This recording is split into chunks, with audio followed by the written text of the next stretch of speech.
Good day, welcome to Sincerely John. We're into chapter 18 and we started seeing there right at the beginning of the chapter how Judas Iscariot, how he betrayed Jesus, and now we're into the story of the crucifixion. And just before we started reading here, I asked Valdo if we can just quickly look back into the Old Testament, because what's about to happen here, the timing of everything here is just so incredibly significant. It is the fulfillment of prophecy. Just everything happening at this moment is living out. So that's true for Jesus' life up until this point, and many of the things he said and did. But this in particular, because it's the crux of salvation, everything about it is just so meaningful. Yeah, the culmination of it all. Yeah, can we touch on it? Yeah, let's go for it. So already we've been into the Last Supper, which is, remember when he said to his disciples, go and prepare the meal. It's called the Passover meal, which is Exodus 12 and into Exodus 13. And just everything about that, at that moment where the angel of death is going to go that night from house to house in Egypt with the slaves there, they had to have the blood over the door. And they're remembering that moment. But the lamb had to be prepared, had to be cleansed. The family had to prepare themselves for the meal. All of these things is happening now towards the crucifixion.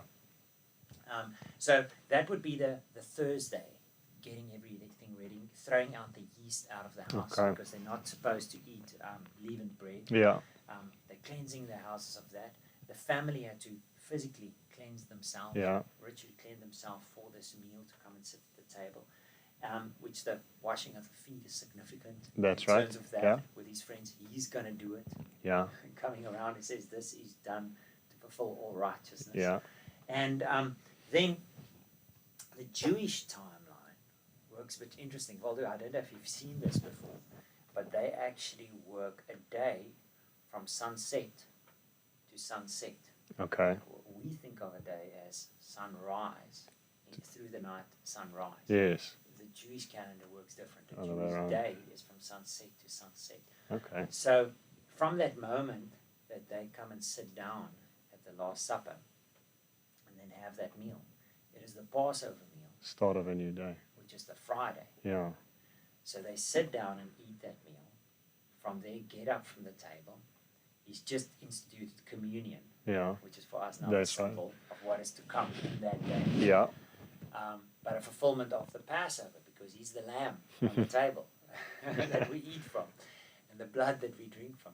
So get up from that, go into the garden, what we read in our previous section now. We're going to just start at the end of that. They're into the Garden of Gethsemane, and he says, Father, not my will be done, but yours. And then he's arrested. That's still in the evening. And then we're about to read, Peter is going to deny him. That happens first in the morning. Early morning. And then he's already at the Sanhedrin. So very few of those guys slept that night. Everybody was brought together during the night, and then into the house early morning. He's at the Sanhedrin, standing in front of the religious court to be judged. They judge him. And then he's taken to Pilate. And Pilate sent him over to Herod, two different rulers. The local and then the northern one. Yes. And two different people. We'll speak about that when we get into the story. Very different worldviews. But then at 9 o'clock, he's handed over, he's crucified. So that's still early morning. In the morning, so a lot transpired overnight. It's a busy night. The trial is just that quick. And when Pilate was told he's died, he was surprised. When somebody came and asked for his body. What? He's already crucified. It was just very quick. So quick. So at 9 o'clock then at 3 o'clock, noon. It's when it went dark. At the moment, that the lamb is crucified in the temple. The Passover lamb for that day at noonday, 3 o'clock. Jesus breathed his last. It's dark, he breathed his last, and at that moment the veil is torn in the temple. So everything, the lamb is slain. The timing of it all is aligned. Yes, Amazing. This is incredible. And then, so that's Friday, all right, the Passover. And that then goes into the Saturday. Yeah. So by the time that it's dark, he's already in the grave. Mm. In Joseph's grave, Joseph of Arimathea. Mm. And then Because it's entire a borrowed Saturday- grave. Yes, yeah. And Saturday, the whole day, nothing can happen. The only thing that happens is the Jewish leaders actually ask Pilate, please appoint a guard Mm. at the grave. That happens on the Saturday, but everybody else is just in shock, all his disciples. Mm. They're not allowed to go out and do anything. Early thing on the Sunday, they come up.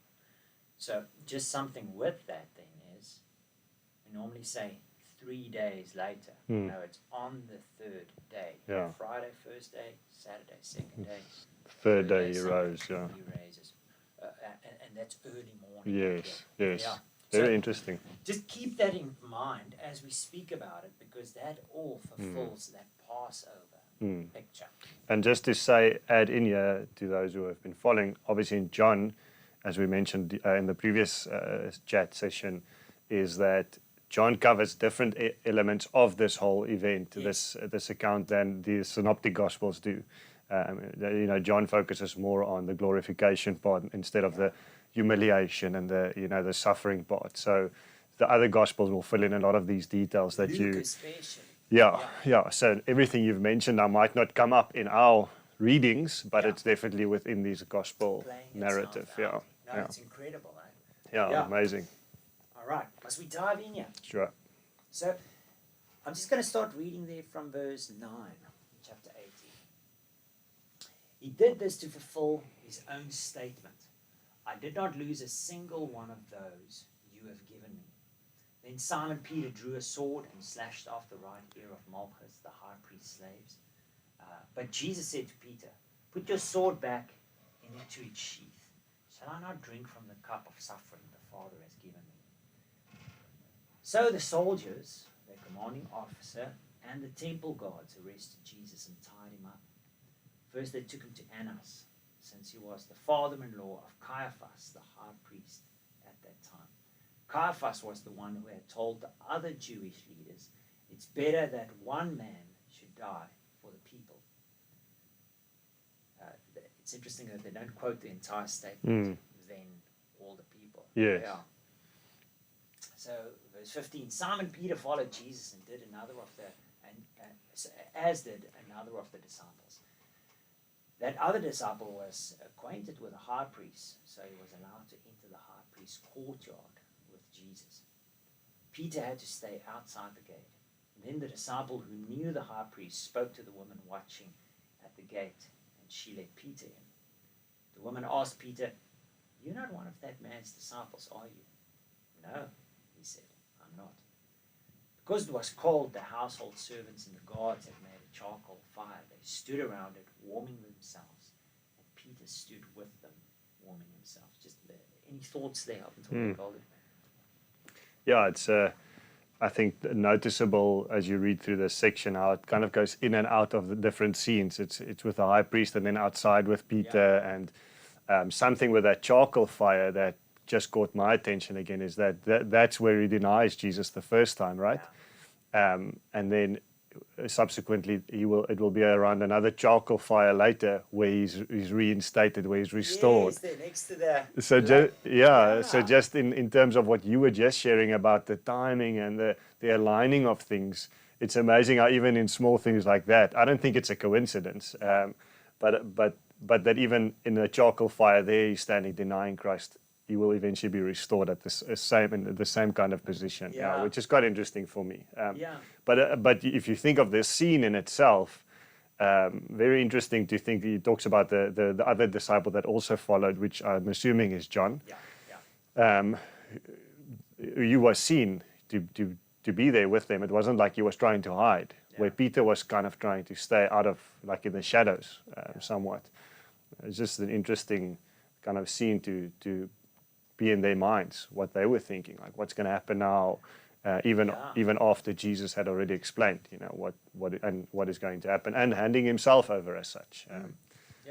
When they tied him that moment, you sort of want to say, You don't need to do that. No. Yeah. Yeah, He just knocked you over with a statement of his person. Yeah.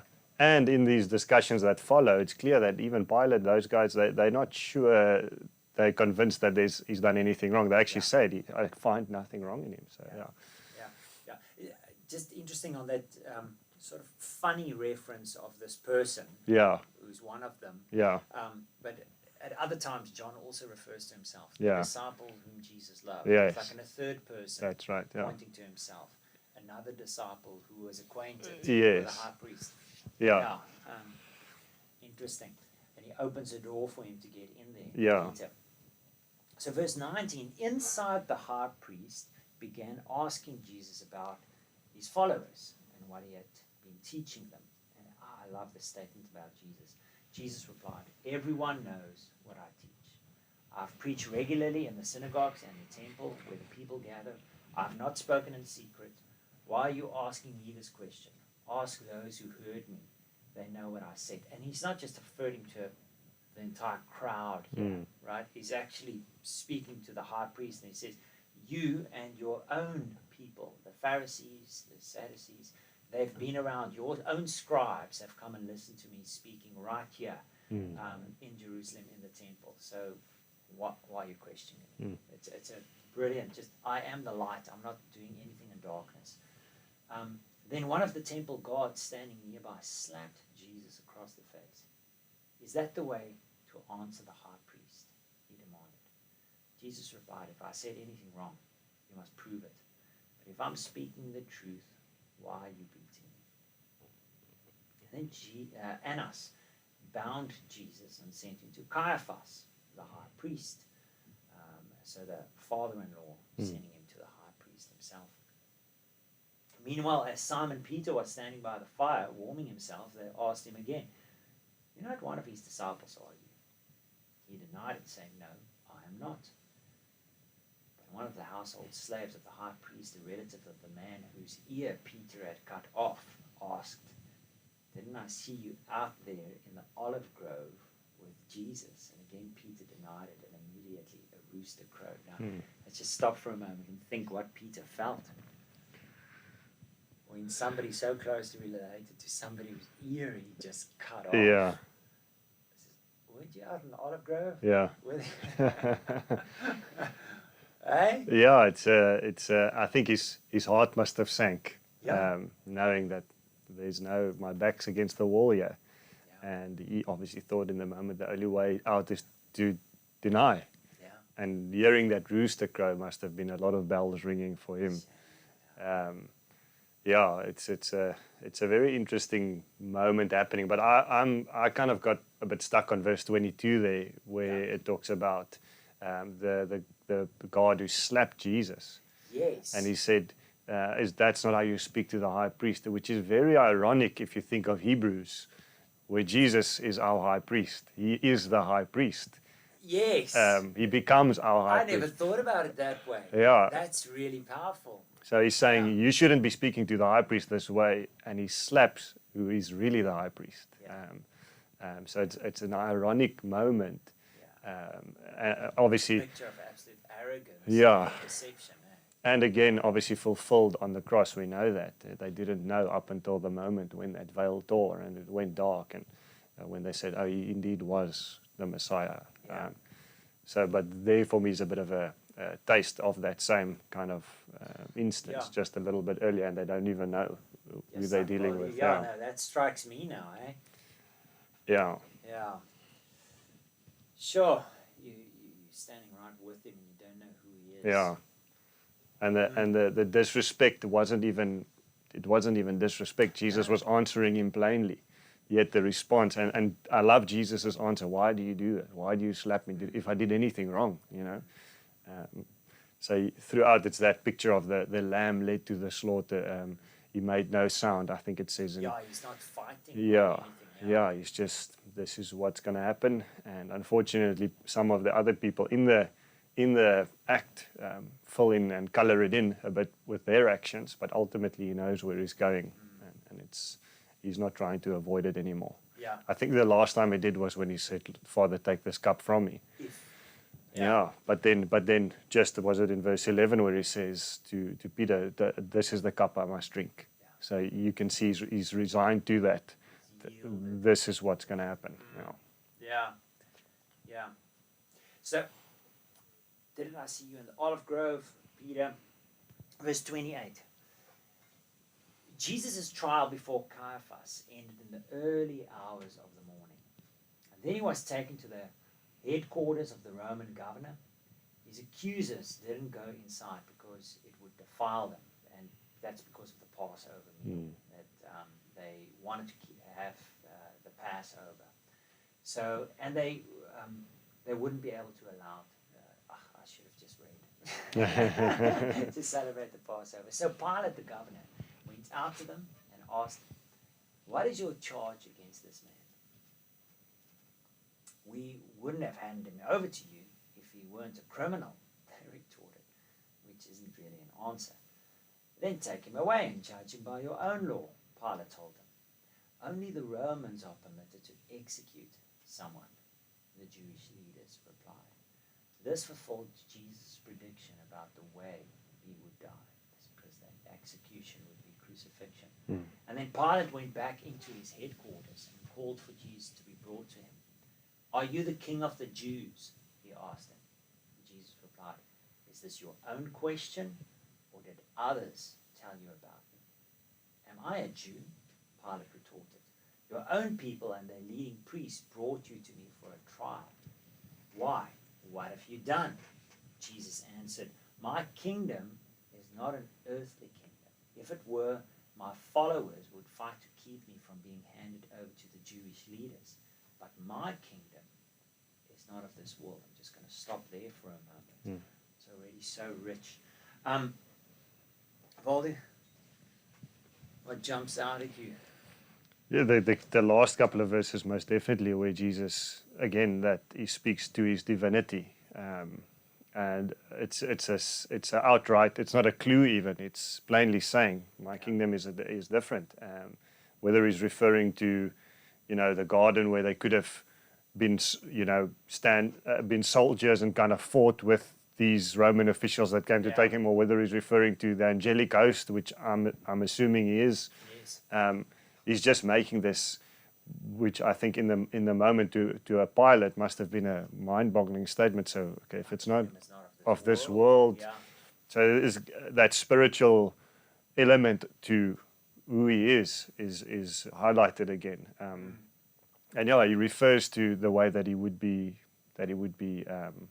lifted up, right? The cross, he's lifted up. It's that it came up earlier in John where it's the bronze serpent in the desert. So it's again, I like how you started off with the fulfillment of the prophecies and how we see it, because it's important. I think it's important that we remember these aren't just random things that happen. These are things that he spoke about. These are things that were prophesied hundreds and thousands of years before, and now in this moment is being fulfilled. I would like to think that those moments, being in those moments, there must have been something in the atmosphere spiritually that you could have felt like something is different here. Something about this man. There's something different. Which even reading it or speaking about, you've said, we sometimes become tearful. We feel this sense. I think that must have been quite a moment when he actually says those words. It strikes you. And it strikes you that way. No, it really is. Then I love how Jesus himself says here, my kingdom is not of this world, because the preaching with John started, the kingdom of heaven is at hand. Yes. Repent. Yes. And when Jesus came, his preaching was, the kingdom of heaven has Is come. here, And now he's standing before a ruler who can judge him. Yeah. And he says, my kingdom is not of this earth. Just the reminder all throughout, what is the gospel? What is the good news? It's not just Jesus dying on a cross. It is the kingdom of heaven breaking in. Yeah. And his dying on the cross makes it able for us to step into that kingdom Yeah. and say, I'm a part of it. Yeah. That's the good news. Yeah. And I think maybe a practical or application for us is you see how Pilate's trying to be neutral. Yes. He's trying to be neutral with regards to this man, Jesus. Yeah. And he ends up condemning him to death. And I think if we mirror that with our lives, you can't be neutral. You're either for him or you're against him. Because if you're neutral, you're essentially condemning him to death in your own life. There's no, he doesn't apply to you. He's not my savior. He's not for me. You have to choose. You have to choose. So Pilate is a real forerunner in trying to just sit on the fence in our faith, because obviously this would be the revealing of the Messiah ultimately. Here's a picture for me of James. I mean, James says you're tossed about by any wind of Yes. If you're not operating in faith, you're going to be swayed. Yeah. And he is. Washing his hands, no, it was his responsibility. You can't just hand it over. Yeah. Even that moment is quite powerful in terms of their statement, let his blood be on us and our children. But he had a responsibility. Yeah, and he's playing that political game, trying to be politically correct and not... Yeah. Very much like the religious leaders who are too fearful to say, are you a prophet? Yeah. About John the Baptist. Yes. They're too scared of what the people will do. That's because right. They think that. Yeah. Take responsibility. Yeah. It's important. My kingdom is not an earthly kingdom. Let's just read that again. If it were, my followers would fight to keep me from being handed over to the Jewish leaders, but my kingdom is not of this world. And then Pilate said, so you are a king. Jesus responded, you say I am a king. Actually, I was born and came into the world to testify to the truth. All who love the truth recognize what I say is true. What is truth? Pilate asked.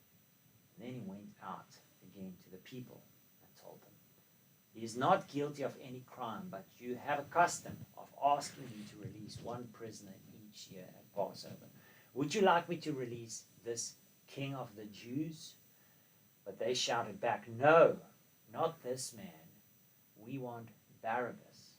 Barabbas was a revolutionary. Now, Barabbas was a criminal. Yeah. Yeah, common criminal. Murderer, I think, right? Yeah, he's a bad man, everything about him. But he becomes a powerful picture in this. So maybe three things out of that last verse that jumps out for me. Please interrupt me. Putting it up there. If you want to put it in there. Just would you like me to release this king of the Jews in one of the other Gospels? And the crowd shouted out,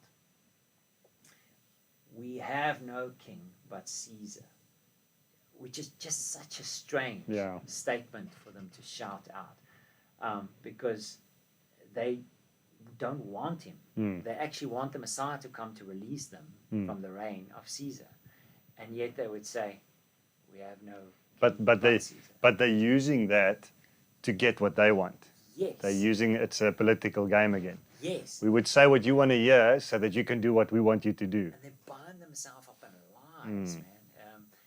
The very thing that they want the Messiah for, they're killing the Messiah and say, no. Making the Romans believe that he's coming to take over there. Yes. Yeah. And even Pilate listening to that at that moment, man, he knows. Yeah. You don't want Caesar. Yeah. Yeah. Yeah. And then the other thing, just in terms of Barabbas himself, we want Barabbas. The people are shouting out. They don't want Barabbas. They really don't.